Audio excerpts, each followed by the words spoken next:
President Joe Biden speaks from the Rose Garden this morning. The subject, the latest jobs report. The nation's employers added 187,000 jobs in August. But as Americans are stung by inflation, the White House is looking at every opportunity to convince people that things are improving, despite plenty of pushback from those who say the economy isn't getting any better. White House Correspondent Owen Jensen reports.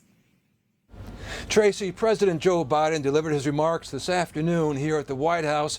And as the Labor Day weekend kicks off, the labor market remains resilient. In the jobs report, a sign the pace of hiring may be cooling.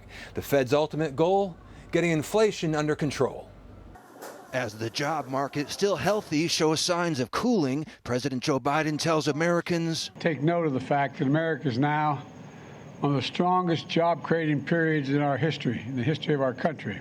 The president, seeking another term in office, believes his administration's efforts to bring inflation down are working. Inflation continues to fall.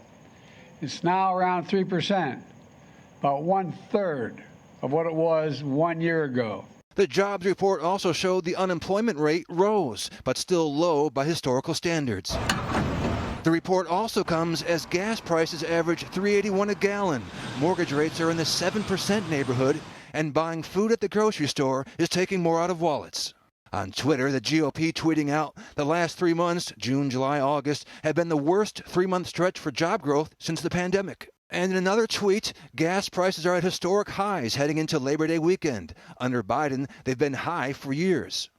Meanwhile, Idalia, the storm's path of destruction through 4 states, has left behind shattered towns and shocked residents. Idalia first hit Florida as a hurricane and then moved on to spark flooding in Georgia and South Carolina and heavy rains in North Carolina. President Biden will visit Florida tomorrow. And as he does, the White House says it needs $4 billion more to address natural disasters.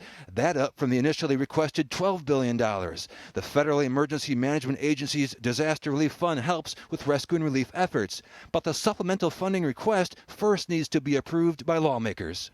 Now back to President Biden's speech in the Rose Garden this afternoon. When he was done speaking, reporters, including myself, right away fired off questions at him, but he just turned his back and walked away. He did answer one question when a reporter asked whether he'd be meeting with Governor DeSantis of Florida tomorrow, in which he replied yes. At the White House, Owen Jensen, EWTN News Nightly.